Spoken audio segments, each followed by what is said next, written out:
میرے ہم مکتب بھائیوں، ساتھیوں، عزیز اساتذہ کرام اور عزیز مہمان خصوصی، السلام علیکم ورحمۃ اللہ وبرکاتہ۔ مجھے ناموس رسالت کے عظیم اور مقدس موضوع پر لب کشائی کا موقع دیا گیا ہے۔ اس موقع پر بیان کرتے ہوئے کسی تیز دھارالے کی طرح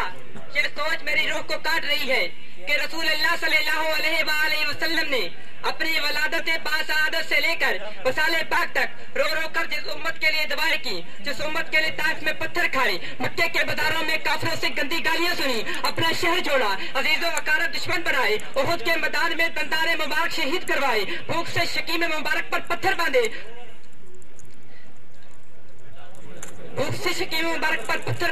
پوری عمر جس امت کی خاطر روتے رہے، آج اسی امت کو تحفظ ناموس رسالت کا احساس دلایا جا رہا ہے۔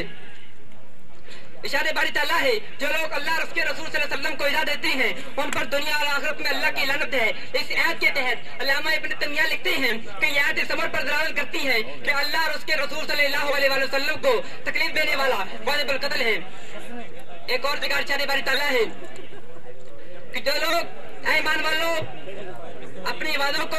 نبی کریم صلی اللہ علیہ وسلم کی آواز سے بلند نہ کرو، ایسا نہ ہو کہ تمہارے سارے اعمال ضائع ہو جائے اور تمہیں خبر بھی نہ ہو۔ یعنی تمام اعمال صالحہ، نماز پنجگانہ، لمبے لمبے وظیفے، تسبیحات، روزے، زکوٰۃ فقط اس بات سے ضائع ہو گئے کہ اپنی آواز کو نبی کریم صلی اللہ علیہ وسلم کی آواز سے بلند کر دیا۔ اتنی ادنا درجے کی بے ادبی بھی شان رسالت میں رب محمد صلی اللہ علیہ وسلم کو روا نہیں ہے، اور قرآن ایسے لوگوں کا ایمان چھین لینے کا اعلان کرتا ہے جس کا ایمان چھن جائے شرع اسلام میں اسے مرتد کہا جاتا ہے۔ ایک اور جگہ شاری بار تعالیٰ ہے، انک فینک المستہزئین، بے شک ہم آپ صلی اللہ علیہ وسلم کا سزا کرنے والوں کی سزا کے لیے کافی ہیں۔ ایک گستاخ رسول ابو لہب کا واقعہ سنیے۔ حضرت پیر محمد کرم شاہ لازاری اس واقعے کو یوں بیان کرتے ہیں، کہتے ہیں کہ ابو لہب جو حضور صلی اللہ علیہ وسلم کا سگا چچا تھا، حضور صلی اللہ علیہ وسلم کا سگا دشمن تھا، جب آپ صلی اللہ علیہ وسلم نے کوہ صفا پر اہل مکہ کو دعوت توحید دی تو اس نے کہا کہ تم تباہ ہو جاؤ، کیا تم نے ہمیں اس لیے جمع کیا تھا؟ جس کے جواب میں اللہ تعالیٰ نے فرمایا کہ تبت یدا ابی لہب و تب، تباہ ہو جائے ابو لہب کے دونوں ہاتھ، اور وہ ہو ہی گیا۔ تو دنیا میں تو اس کا یہ شر ہوا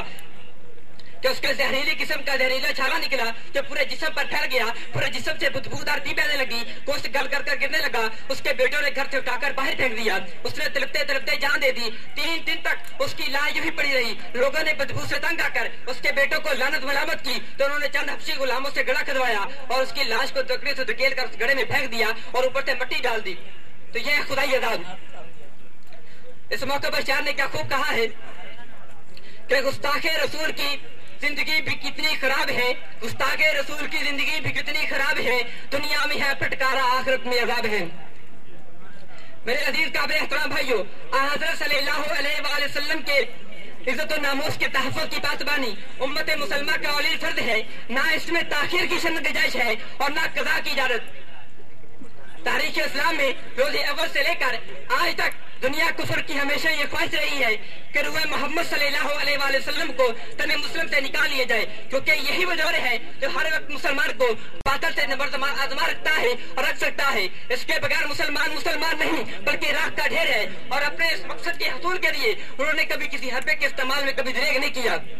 مگر الحمدللہ امت مسلمہ کی 1400 سال کی روشن تاریخ گواہ ہے کہ امت نے اس فرض کو نبھایا ہے اور خوب نبھایا ہے، اور اس میں ذرا برابر تصابر نہیں پڑتا۔ ادھر کسی مسلمان نے سر اٹھایا، ادھر صدیق اکبر کی تلوار چمکی۔ یہ مارکا جاری ہے، امت مسلمہ اس مارکے میں سرفراز و کامیاب چلی آ رہی ہے، اور قیامت تک اس رخشندہ روایات کو زندہ رکھا جائے گا۔